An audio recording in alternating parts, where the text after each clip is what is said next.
दुनिया की सबसे घातक बीमारी कैंसर की इलाज अब मिल चुका है, लेकिन हमारे मेरे और आपके जैसे आम आदमी के मदद के बिना डॉक्टर्स कुछ नहीं कर सकते। ये बीमारी इतनी खतरनाक है कि हमारे जैसे आम आदमी तो दूर की बात, बड़े बड़े पैसे वाले लोग भी जीने की उम्मीद छोड़ देते, लेकिन अब ऐसा बिल्कुल नहीं होगा।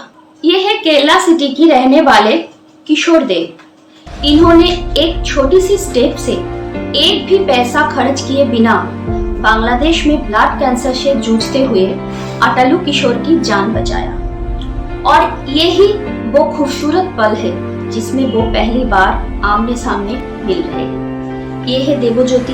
इन्होंने 2015 में थैलेसीमिया, जो कि एक ब्लड डिसऑर्डर है, उससे पीड़ित एक छोटी सी बच्ची को बचाया है। और ऐसे ही करीब 1 लाख लोगों ने इस क्यूर की मदद से कई सारे ब्लड कैंसर पेशेंट को कैंसर से मुक्त करने के लिए रजिस्टर किया। ब्लड कैंसर में होता क्या है?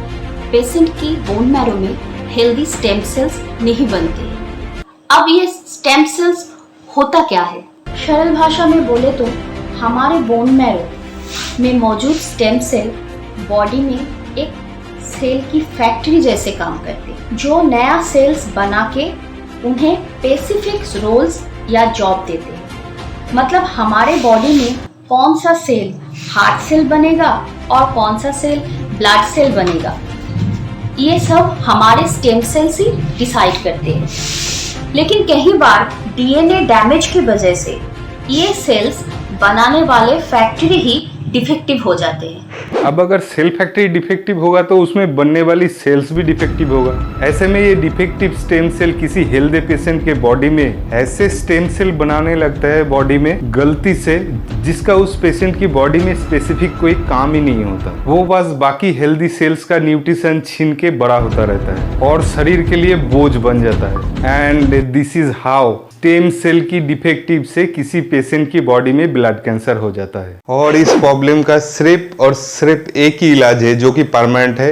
वो है स्टेम सेल ट्रांसप्लांटेशन, जिसमें हेल्दी स्टेम सेल को कलेक्ट करके ब्लड कैंसर वाले पेशेंट की बॉडी में इंजेक्ट किया जाता है, ताकि डोनर की हेल्दी स्टेम सेल पेशेंट की डिफेक्टिव स्टेम सेल की जगह ले सके और नॉर्मल ब्लड सेल बना सके। बट यहाँ पे आता है एक बहुत बड़ा प्रॉब्लम। ये सुनने में जितना आसान लगता है, एक्चुअली में है उतना ही हार्ड। ये वजह के आज तक हमारे पास इसका कोई सोल्यूशन नहीं था, क्योंकि इंसान की स्टेम सेल आपस में मैच होना बहुत ही मुश्किल है। इनफैक्ट 1 मिलियन लोगों में से एक ही इंसान जो कि मैचिंग डोनर बन पाता है, क्योंकि हर एक की सेल में HLO होता है। और एग्जैक्टली यही सेम चीज डोनर की स्टेम सेल के साथ भी होता है। इसीलिए डोनेट करने से पहले HLA का पता होना एक्सट्रीमली इम्पोर्टेंट है। और अनफॉर्चुनेटली यही है सबसे बड़ा प्रॉब्लम कि इंडिया में HLA की पता करने के लिए 8,000 रुपया और 8 से 10 दिन का समय लग जाता है। एंड सो इंडिया में 1.4 बिलियन लोगों में से सिर्फ 5 लाख लोग ही स्टेम सेल डोनेट करने के लिए रजिस्टर कर पाया है। एंड फ्रेंड्स, इंडिया की करंट सिचुएशन की वजह से अब इंडिया में स्टेम सेल डोनर की काउंटिंग बढ़ाना बहुत ही जरूरी है, क्योंकि मैं पहले ही बताया था कि स्टेम सेल ट्रांसप्लांटेशन के लिए HLA का 100% मैच होना बहुत ही जरूरी है। स्टेम सेल डोनर ढूंढना ब्लड ग्रुप ढूंढने जैसा आसान बिल्कुल भी नहीं है, क्योंकि ये टाइम कंज्यूमिंग प्रोसेस है। बहुत बार ऐसा हुआ है कि डोनर के इंतजार में पेशेंट की जान चली जाती है। लेकिन फ्रेंड, मैं और आप जैसे आम इंसान इन कैंसर पेशेंट की सर्चिंग टाइम को कम कर सकते हैं और सिर्फ एक क्लिक के जरिए इनकी जान बचा सकते। एक Germany based non profit organisation जिसका नाम है DKAMS, जो एक कैंसर पेशेंट की जान बचाने के लिए स्टेम सेल डोनर्स का एक डाटाबेस क्रिएट कर रहे हैं, ताकि किसी भी ब्लड कैंसर पेशेंट को बिना वक्त जाया के आसानी से सही टाइम पर स्टेम सेल डोनर मिल सके। अब तक इसमें दुनिया के 12 मिलियन लोगों ने रजिस्टर किया है और आज भी इसमें स्टेम सेल डोनर्स ऐड हो रहे हैं। इनफैक्ट जर्मनी के साथ US, UK, साउथ अफ्रीका जैसे कोई देश में भी इन्होंने डाटाबेस एक्सपेंड किया है और रिसेंटली इन्होंने इस डाटाबेस को एक्सपेंशन के लिए इंडिया को चुना है। यहाँ पर उन्होंने उन्हीं के विजन पर काम कर रहे stem cell donors database centre BMST यानी बेंगलोर मेडिकल सर्विस ट्रस्ट के साथ मिलकर एक सिंपल प्रोसेस से शुरू किया है। और नाउ यहाँ पे आता है इस वीडियो का सबसे इम्पोर्टेंट पार्ट, और वो ये है कि हम और आप अपने आप को और अपने परिवार वाले को इस खतरनाक बीमारी से बचने के लिए कैसे मदद कर सकते हैं। तो सबसे पहले आपको DKMS BMST की ऑफिशियल साइट पर जाकर रजिस्टर करना है। रजिस्टर करने के कुछ ही दिनों में आपके घर में एक स्वैप किट आएगा जो बिल्कुल फ्री होगा, जिनमें क्लीन कॉटन बड्स और एक इंस्ट्रक्शन मैनुअल होगा। उस मैनुअल में दिए गए इंस्ट्रक्शन को फॉलो करके बस आपको कुछ इस तरह आपके सैंपल लेना है और फिर उस सैंपल को उसी किट में दिए गए इन्वेलप की मदद से पोस्ट करना है एंड डन। यहाँ पर आपका पूरा काम ख़त्म।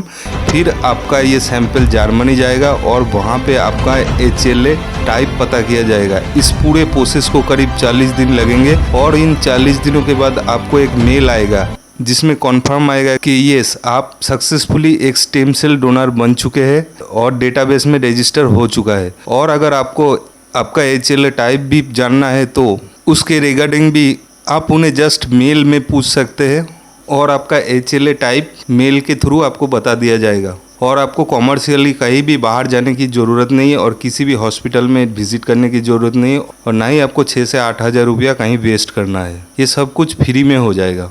जैसे HLA किसी ब्लड कैंसर पेशेंट से मैच होगा उसके लिए 1 हफ्ते से लेके 1 साल तक का टाइम लग सकता है। तुरंत आपको स्टेम सेल डोनेट के लिए कॉल आएगा और फिर आपको बस किसी नज़दीकी सेंटर में जाना है और आगे का पूरा प्रोसेस ब्लड डोनेशन की तरह ही एकदम सिंपल होगा। इस प्रोसेस में फर्क सिर्फ इतना है कि इसमें एक हाथ से ब्लड लेकर मशीन के जरिए उसमें से स्टेम सेल को अलग किया जाता है और फिर स्टेम ब्लड को बॉडी में वापस भेजा जाता है। और इस प्रोसेस में सिर्फ आपका स्टेम सेल के अलावा और कुछ भी नहीं लिया जाता है, इवन कि ब्लड भी नहीं लिया जाता है। ना ही आपको बार बार डोनेशन पर जाने की जरूरत है। और आप शान से कह सकते हैं कि आपने किसी की जान बचाई है, क्योंकि कैंसर जैसी बीमारी हर साल 10 मिलियन लोगों की जान लेती है और किसी की जान बचाना हर धर्म में सबसे बड़ा पुण्य का काम होता है। और अगर आप भी इस अपॉर्चुनिटी में किसी को एक लाइव गिफ्ट करना चाहते हो तो जल्द से जल्द DKMS BMST वेबसाइट पर रजिस्टर कर लो, जिसका लिंक मैं डिस्क्रिप्शन में दे दूंगी। अगर आपका एज 18 से 55 साल के बीच में है और आप एक हेल्दी इंडिविजुअल हो तो आपने ऑलरेडी आधी मदद कर ली है।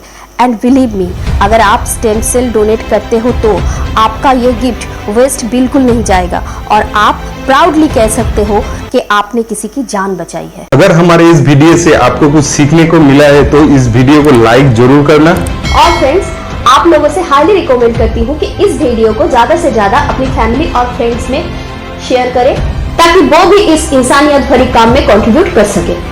जय हिंद। जय हिंद।